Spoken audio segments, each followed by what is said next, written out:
No gain no love Korean drama के episode number 2 में दिखाया जाता है हायुंग किम जी-वुक को बोलती है, मुझे अर्जेंटली दूल्हे की ज़रूरत है, क्या तुम मेरा शौहर बनना पसंद करोगे। किम जी-वुक पहले तो शौक में रह जाता है और फिर कहने लगता है, मैडम क्या आप मेरे साथ मजाक कर रही हैं, और काउंटर पे आ जाता है। तो हायुंग भी तेज़ी के साथ काउंटर पे आ जाती है और बोलने लगती है, नहीं मैं मजाक नहीं कर रही, मुझे वाकई एक दूल्हे की अर्जेंट ज़रूरत है, प्लीज़ मुझसे शादी कर लो।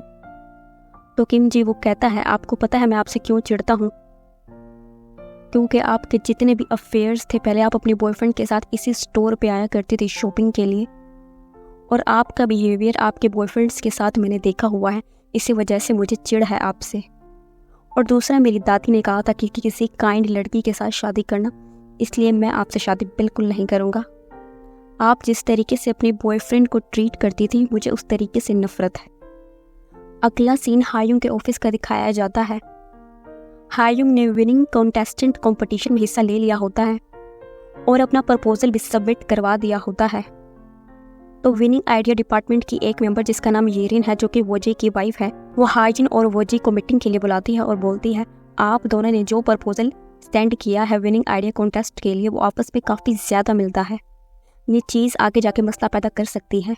हमें डिफरेंट आइडियाज़ चाहिए लेकिन आप दोनों के आइडियाज़ काफ़ी ज़्यादा मिलते हैं, काइंडली आप दोनों इस बारे में बात करें और देखें कि कौन अपना प्रपोजल चेंज करके नई आइडिया पे काम करना चाहता है। जैसे ही येरन वहाँ से चली जाती है तो हायुंग वोजी को बोलती है, मैंने अपना प्रपोजल सेंड कर दिया है और मैं उसको चेंज भी नहीं करूँगी, क्योंकि तुम्हें भी मालूम है और वो मुझे भी मालूम है कि वो आइडिया मेरा था। जब वोजी और हायुंग आपस में डेट कर रहे होते हैं तो उसी टाइम पे इस कॉन्सेप्ट के बारे में हायुंग ने वोजी से डिस्कस किया होता है, और इसी चीज़ का फ़ायदा उठाकर अब वोजी ने उसी कॉन्सेप्ट पे काम करके उसको विनिंग कॉन्टेस्ट में सेंड कर दिया होता है, और सेम वही प्रपोजल हायुंग ने भी सेंड कर दिया होता है, जो कि अब इशू कर रहा होता है। हायुंग बोलती है, वो आइडिया भी मेरा था और मेहनत भी मेरी, इसलिए तुम नया प्रपोजल बनाओगे, मैं नहीं बनाऊंगी। तो वोजी बहुत गुस्से में हायुंग को बोलता है, नहीं तुम अपना प्रपोजल वापस लोगी, क्योंकि तुमने जिस डिपार्टमेंट में अप्लाई किया है वहाँ पर औरतों की तो ज़रूरत ही नहीं है, इसलिए तुम वैसे ही हार जाओगी, इसलिए तुम अपने कदम पीछे ले लो तो बेहतर है। तो हायुंग को बहुत ज़्यादा गुस्सा आता है और वो कहती है, मैं HR डिपार्टमेंट में तुम्हारी शिकायत कर दूंगी। तो वोजी बोलता है, ज़रूर करो शिकायत, पता है शिकायत करने से क्या होगा, मेरा तो कुछ नहीं होगा, तुम्हारा ही नाम खराब होगा, और दूसरा तुम्हें विनिंग आइडिया में रिजेक्शन भी मिल जाएगी और तुम्हारा प्रमोशन भी नहीं होगा, क्योंकि तुम मैरिड जो नहीं हो। और ये कहकर वहाँ से चला जाता है। तो हायुंग को बहुत ज़्यादा गुस्सा आता है और वो गुस्से में उसके पास जाती है और जाकर बोलती है, मैं इस विनिंग आइडिया कॉम्पिटिशन को ज़रूर जीतूंगी, क्योंकि मैं 1 महीने के अंदर अंदर शादी कर रही हूँ। वो जी बुरी तरीके से शौक में रह जाता है। हायुंग अपनी शादी की तैयारी शुरू कर देती है, इनविटेशन, डेकोरेशन और खाने पर काम स्टार्ट कर देती है, और फिर से किम जी-वुक के पास जाती है और जाकर बोलती है, प्लीज़ मेरे शौहर बन जाओ, ये सिर्फ एक पार्ट टाइम वर्क होगा, तुम मेरे साथ फेक मैरिज कॉन्ट्रैक्ट कर लो, ये शादी बिल्कुल भी असली नहीं होगी। तो किम जी-वुक एकदम शौक में रह जाता है और कहने लगता है, आप पागल हो गई, जाए यहाँ से, मुझे आपसे कोई शादी नहीं करनी, किसी और को ढूंढे इस काम के लिए। स्टोर से बाहर निकलते हुए अचानक ही हायुंग के दिमाग में एक आइडिया आता है, और वो एक ऐप जिसका नाम पुम्पकिन है उसके ऊपर फेक हस्बैंड ढूंढना स्टार्ट कर देती है। जैसे ही सेयोंग को इस बारे में पता चलता है कि हायुंग कॉन्ट्रैक्ट पे एक फेक शादी कर रही है और दूल्हे का भी कुछ अता पता नहीं कि कौन है, तो हेयोंग को बहुत बुरी तरीके से गुस्सा आता है। वो बोलने लगती है, तुम पागल हो, तुम ये क्यों कर रही हो। तो हायुंग बोलती है, मैं ये सब कुछ इसलिए कर रही हूँ क्योंकि मुझे एक लड़का चाहिए जो कि फेक मैरिज के तौर पर मेरे साथ शादी करे, और दूसरा मेरी माँ ने दूसरे लोगों की शादी पे भर भर के रकम दी थी, मैं जब शादी करूँगी तो वो रकम मुझे वापस भी तो मिलेगी कॉन्ग्रेचुलेशन मनी के तौर पे। तो सेयोंग को बहुत ज़्यादा गुस्सा आता है और बोलने लगती है, क्या तुम पैसों के पीछे इतना ज़्यादा पागल हो गई हो कि नकली शादी करने लगी हो, क्या तुमने मोम का सोचा है वो कैसा फील करेंगी इस बारे में सुनकर। तो हायुंग के एकदम गुस्सा आता है, वो बोलने लगती है, तुम्हें मोम के बारे में ज़्यादा परेशान होने की ज़रूरत नहीं है, तुम उनकी असली बेटी नहीं है, उनकी असली बेटी मैं हूँ। सेयोंग को हायुंग की बात बहुत बुरी लगती है, वो गुस्से में घर से बाहर निकल जाती है। तो जायुन तेज़ी के साथ उसके पीछे पीछे आती है, बोलती है, तुम उसकी बातों का बुरा मत बनाओ। तो सेयोंग गुस्से में धारने लगती है और बोलने लगती है, तुमने देखा इस लड़की को, ये कितनी ज़्यादा सेल्फिश है, ये वक्त आने पे हम लोगों को अपनी बहन बना लेती है, लेकिन जैसे ही उसको गुस्सा आता है ये गुस्से में हमें अपनी फैमिली मानने से इनकार कर देती है। वो ये सब कुछ इसलिए करती है क्योंकि हम दोनों फोस्टर चाइल्ड हैं।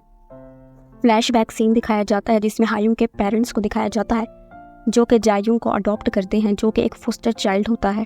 दरअसल हायुंग की मोम के दिल में बच्चों के लिए बहुत ज़्यादा मोहब्बत होती है, जब भी वो जेयुंग और सेयुंग को फोस्टर चाइल्ड के तौर पर अडॉप्ट कर लेती है। लेकिन जब हायुंग को पता चलता है कि उसकी माँ ने जेयुंग को भी अडॉप्ट कर लिया है, तो उसको बहुत ज़्यादा गुस्सा आता है। वो गुस्से में अपनी मॉम को बोलती है, आपको दुनिया के हर बच्चे में दिलचस्पी है लेकिन आपको मुझ में दिलचस्पी नहीं है, और ये कहकर वहाँ से चली जाती है। किम जी वोक को दिखाया जाता है जो कि एक बिल्ली को दूध और खाना दे रहा होता है। किम जी वोक के अंदाज से भी लगता है कि उसको उस बिल्ली से बहुत ज़्यादा मोहब्बत है। किम जी वोक अपने घर जा रहा होता है तो उसके पास एक शख्स आता है और आकर बोलता है, तुम कब तक एक स्टोर में इस तरह की नौकरी करती रहोगे, मेरे पास आओ, मैं तुम्हें रातों रात अमीर बना दूंगा। तो किम जी वोक को लगता है मुझे कोई ज़रूरत नहीं है हराम कमाई कमाने में, अपना मुंह बंद रखो, तुम्हारे मुंह से सिगरेट की बदबू आ रही है। हायुंग सबवे में खाना खाने के लिए जाती है तो अपना मोबाइल वहीं पर भूल कर आ जाती है। सेयुंग को दिखाया जाता है जो कि वॉइस आर्टिस्ट होती है और वॉइस रिकॉर्ड करवा रही होती है, और स्टूडियो का ओनर उसका बॉयफ्रेंड होता है। जैसे ही वो आवाज़ रिकॉर्ड करवा कर बाहर निकलती है, उसको सोफे पर एक लड़की का एयरिंग मिलता है। वो उस एयरिंग को देखकर शौक में रह जाती है। उसी पर उसका बॉयफ्रेंड वहाँ पर आता है और आकर बोलता है, तुम क्यों इतनी स्ट्रेस्ड हो, अगर हायुंग तुम्हें डिस्टर्ब करती है तो तुम उससे दोस्ती छोड़ दो, नए फ्रेंड्स बनाओ, चलो वो अपना मूड ठीक करो, हम खाना खाने जा रहे हैं। हायुंग ने अपना मैरिज हॉल कंफर्म कर लिया होता है, और जैसे ही वो पेमेंट ट्रांसफ़र करने के लिए मोबाइल निकालने लगती है तो मोबाइल उसके पास होता नहीं है। वो सबवे जाकर अपना मोबाइल रिसीव करती है तो उसको एक मैसेज मिलता है। मैसेज पढ़ते ही वो तेज़ी के साथ वहाँ से निकलती है और भागते हुए टैक्सी में बैठती है, और जहाँ उसकी मोम एडमिट होती है वहाँ एंटर हो जाती है और दिखाया जाता है उसकी मोम की तबीयत बहुत बुरी तरीके से बिगड़ी हुई होती है और वो सभी चीख रहे होते हैं। सेहुंग वहाँ पर ऑलरेडी होती है। सेयुंग और हायुंग मिलकर अपनी मोम को कंट्रोल करते हैं। जैसे ही उसकी मोम सो जाती है तो सेयुंग पूछती है, मुझे हॉस्पिटल से कॉल आया था लेकिन मैंने यहाँ अपना नंबर नहीं दिया। तो हायुंग बोलती है, मैंने दिया था कि अगर किसी इमरजेंसी में मैं फ़ोन ना उठा सकूँ तो ये लोग तुमसे कांटेक्ट कर सके।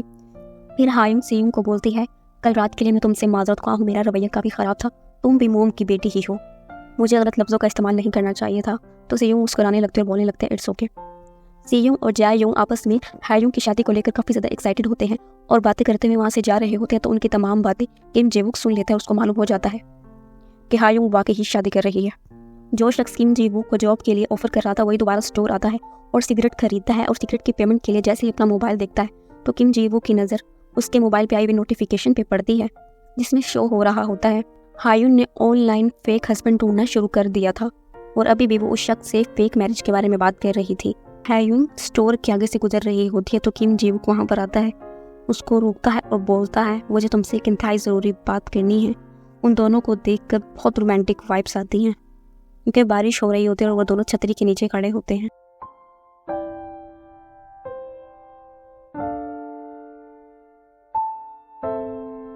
हायुंग पूछती है, तुम्हें मुझसे क्या बात करनी है? तो किम जी-वुक ने कहा था तुमने मुझे प्रपोज किया था फेक मैरिज कॉन्ट्रैक्ट के लिए, मैं राजी हूँ इस चीज़ पर।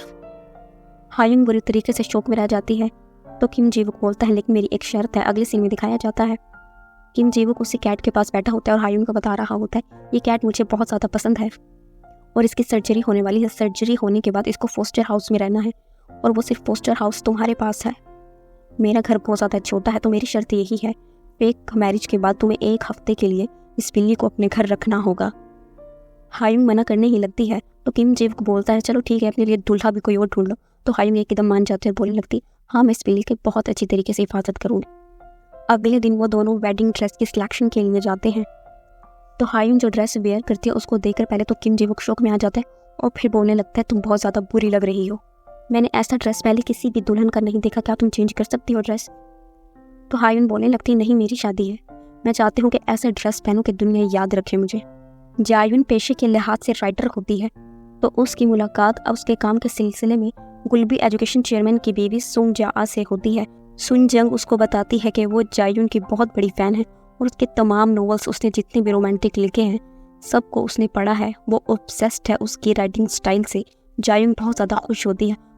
उसी वक्त वहाँ पर गोहन का सेक्रेटरी हाजुन आता है जिसे देखकर जायुन बुरी तरीके से शौक में रह जाती है और उसे एकदम ऐसे लगता है जैसे वो उसकी फैंटेसी नोवेल के हीरो में बहुत ज़्यादा मिलता हो। जायुन घबरा कर सिर नीचे रख लेती है। किम जी-वुक भी अपने लिए ड्रेस सेलेक्ट करने लगता है और चेंज करने के लिए चला जाता है। उसी वक्त वहाँ पर वोजे और वोजे की बीवी येरिन आ जाती है तो येरिन बहुत ज़्यादा खुश होती है, बोलने लगते हैं, मैंने सुना है तुम्हारी शादी हो रही है, क्या मैं तुम्हारी मदद करूँ? तुम्हारा दूल्हा कहाँ है? वो भी तो ड्रेस सेलेक्ट करने के लिए आया होगा। उसी पल अंदर से किम जी-वुक की आवाज़ आती है कि उसने ड्रेस चेंज कर लिया और वो बाहर आ रहा है। हायुन बुरी तरीके से घबरा जाती है। इससे पहले कि वो कुछ बोलती किम जी-वुक बाहर आ जाता है और किम जी-वुक की ब्यूटी देखकर हायुन और येरिन बुरी तरीके से शुरू में रह जाती है। सी होंग हायजुन से पूछती है, तुमने कॉन्ट्रैक्ट मैरिज करनी है तो किसी ऐसे लड़के से करो जो अमीर हो या दिखने में अच्छा हो।